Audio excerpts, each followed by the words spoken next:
Hello and welcome to your Daily Detroit for Tuesday, July 28th, 2020. I'm Jer Stays. And I'm Sven Gustafson.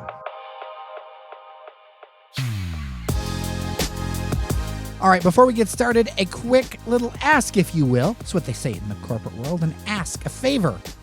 If you would go over to podcastawards.com, click on the Nominate My Favorite Podcast link, and go in there and nominate us for Best News and Politics Podcast. We are in the running with some great shows. And so, this little local show would like to, maybe be in there with them. So it would be much appreciated. Podcastawards.com. All right, as we often do, we start the show with some coronavirus numbers. First, on Monday, the state reported 488 new cases of COVID-19 and 5 deaths. That brings the case total to over 78,500 and 6,154 fatalities. There was a case spike of more than 1,000 on Sunday, but it was due in part to a backlog of reporting by a few days. There is some encouraging news statewide, as the transmission rate of the virus is currently holding at 1.01. Basically, one new person is getting infected for every person who has a disease. If we can get that number significantly below 1, it's an indication spread of the virus is slowing. Also of note, according to the Harvard Global Health Initiative, the rolling average of cases per 100,000 people in the Tri-County area is holding steady or declining, depending on the county.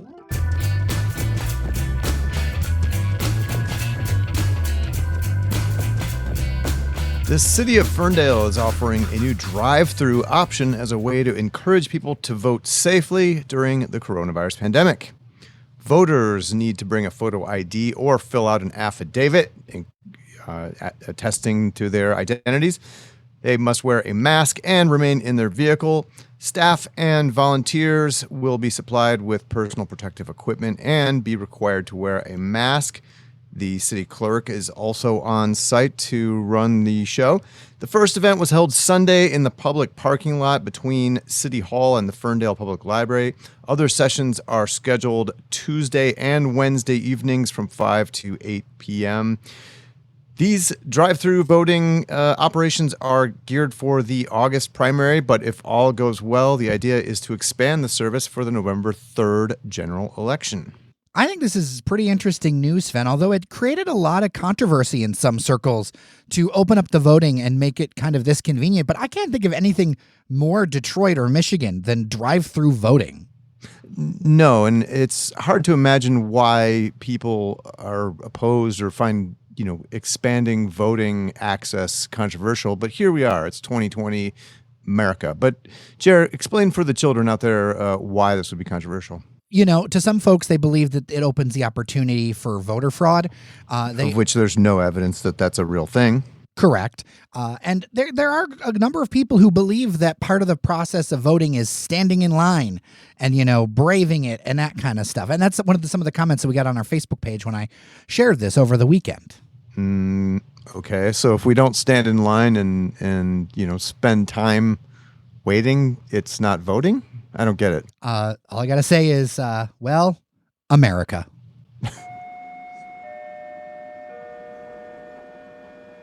All right, in an update to a story we've spent a lot of time on, Sven. In fact, I remember recording video of you by a freeway.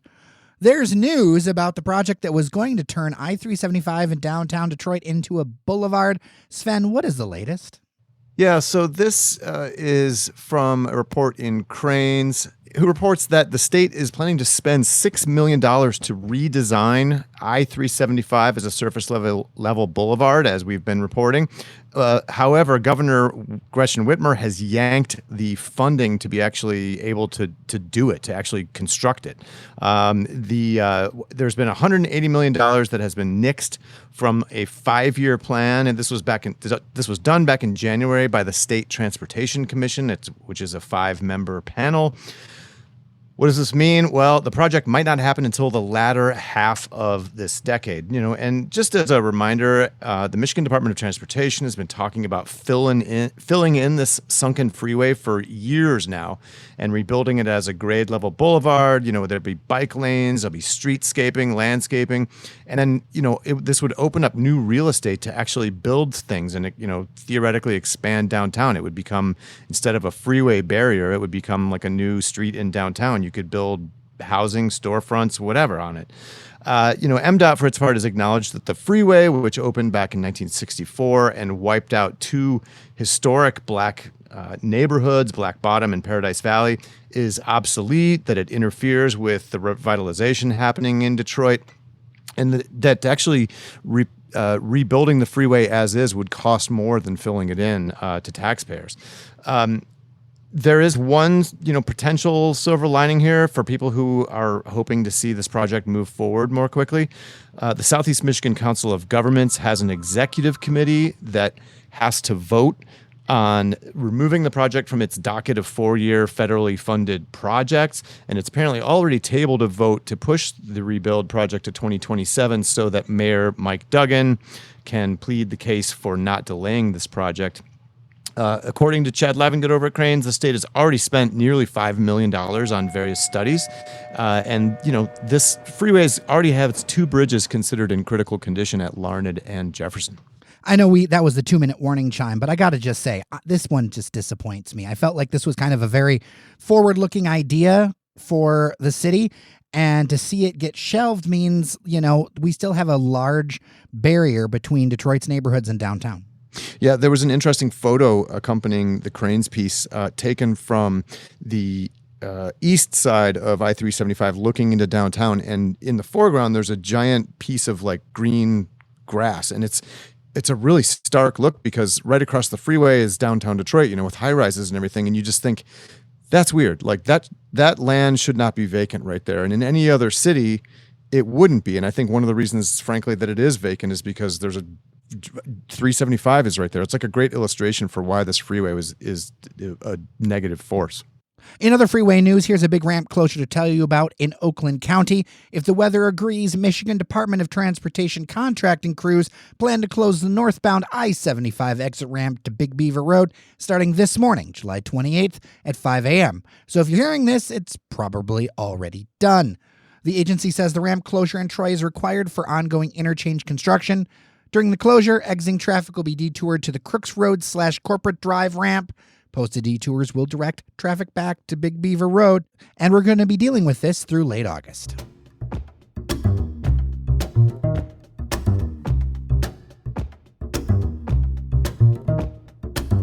A local maker of popular hard ciders is issuing an apology after notices spread across the internet that it was hosting a rally for a local Republican congressional candidate in support of President Trump and police.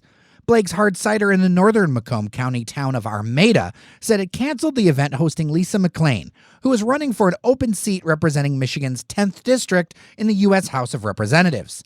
The rally was set to feature both former Trump campaign manager Corey Lewandowski and controversial former Milwaukee County Sheriff David Clark.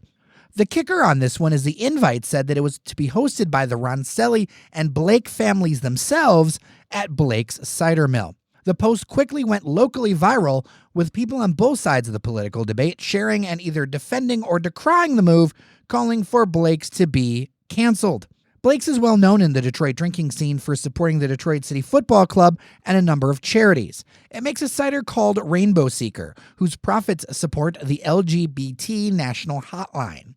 One of the strongest critics of the event was the Northern Guard supporters, an outspoken group of DCFC fans, and they were really the first ones to highlight this on social media. For their part, Blake's Hard Cider Company quickly released a statement on their Facebook page apologizing for the miscommunication, saying they thought candidate McClain's event was going to be smaller, but later realizing she was using the Blake's family name. The company said, quote, "We hope you can forgive us for this honest mistake, as we will continue to strive every day to be an inclusive company serving all members of our local communities." And in what deserves an award for ironic and prescient tweeting, co-owner Andrew Blake in mid-June under his own account, Andrew Blake 02, said, and I quote, "Just say no to cancel culture," unquote. As to the candidate, Lisa McClain's current day job is as a senior vice president of the Hantz Group. If that Hantz name rings a bell, it's the company founded by the same guy who does that big Hantz farm, tree, and land project in the city of Detroit. Sterling Heights is hoping to become the home to the U.S. Space Command, which could oversee the new Space Force military branch created by President Trump. Now, the city says its nomination has moved on from the initial phase to further evaluation. The city last month submitted its nomination to the Assistant Secretary of the U.S. Air Force. It was co-signed by Governor Whitmer and Macomb County Executive Mark Hackel.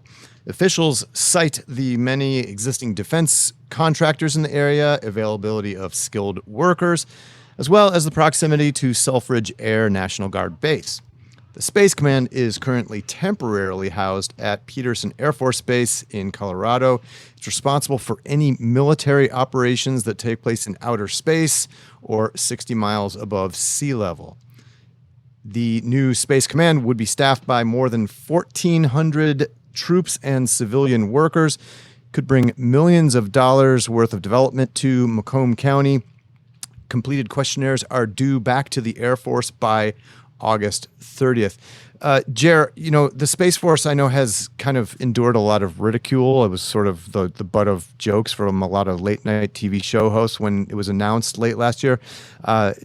President Trump created it as the sixth branch of the armed forces when he signed a big defense spending authorization bill late last year. And he was quoted as saying, in part, "Space is the world's newest war-fighting domain." End quote. Which is an interesting statement, a little hard to get behind it, and yay, military-industrial complex kind of thing, But as it turns out, the goal here is to create kind of a centralized chain of command to supervise military space missions that are already happening for the most part within other branches of the military. I saw an NPR piece that kind of explained what they would do. A lot of it has to do with like GPS tracking satellites, which are, enormously useful for things like gathering intelligence and striking, military targets and so forth. I will say, despite everything else, the Space Force logo is quite cool, but it does remind me a whole lot of Starfleet from Star Trek.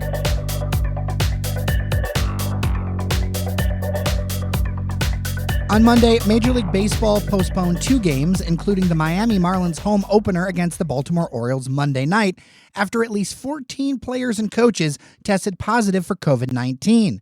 MLB also postponed the Philadelphia Phillies game Monday against the New York Yankees. That's because Marlins were apparently still in Philly following a 3-game series there. The team canceled its flight home because they're in quarantine. Marlins manager Don Mattingly said, "We never considered not playing on Sunday. We are taking risks every day," and kind of what I think is a cavalier approach to the virus. Yeah, they already had 4 players that were confirmed COVID positive before the game began. Unbelievable. And there may be more as you're hearing this. The MLB had just began a truncated 60-game season. Opening day had been delayed from April, and it's holding games without fans and has banned high five, spitting, and there's a bunch of other measures. It's important to note here that Miami-Dade County has surpassed 100,000 confirmed cases. I remember famously they said we're not going to be New York. Well, they're New York. The Tigers are coming off a series win against the Reds from Cincinnati, and they were set to host the Kansas City Royals Monday night in their home opener. I got to be honest, when I heard them over the weekend playing the Reds, I could not believe my ears. It was baseball on the radio, and as much as I love Dan Dickerson's voice, I couldn't believe we were actually playing baseball through all of this. The lead that I'd like to highlight here is from the USA Today. It's, quote, "It took 4 months for the Major League Baseball season to start, and now just 72 hours into it, the season could be abruptly ending." Sven, I know this is the nation's pastime, but this just highlights some of the dangers. This is not good news for baseball fans or for Major League Baseball. David Price, the former Tigers pitcher, who now, I'm going to get this wrong, I think he pitches in Seattle now, I believe. I could be wrong. But he's basically come out and said that he's not playing this season because he doesn't feel that, the league is taking players' safety and health seriously enough. And this is going to quickly spiral into, an out-of-control brush fire if the league doesn't tamp it down very quickly. And frankly, I'm not sure how they're going to be able to do it with all the traveling that goes on in any professional sports league.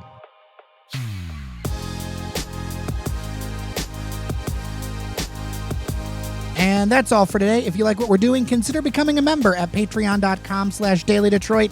It does help keep pushing Metro Detroit's conversation forward. I signed a bunch of thank you notes and sticker notes over the weekend. Quite the hand cramp, but totally worth it. Remember what handwriting is like? It's a novelty. My handwriting has just gone absolute terrible. Oh, yeah, I'm with you. I'm sorry for anyone who has to read these notes.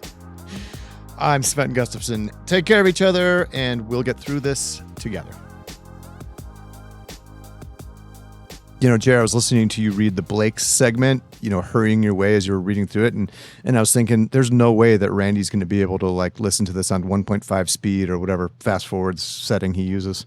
That 2-minute time clock's a real thing.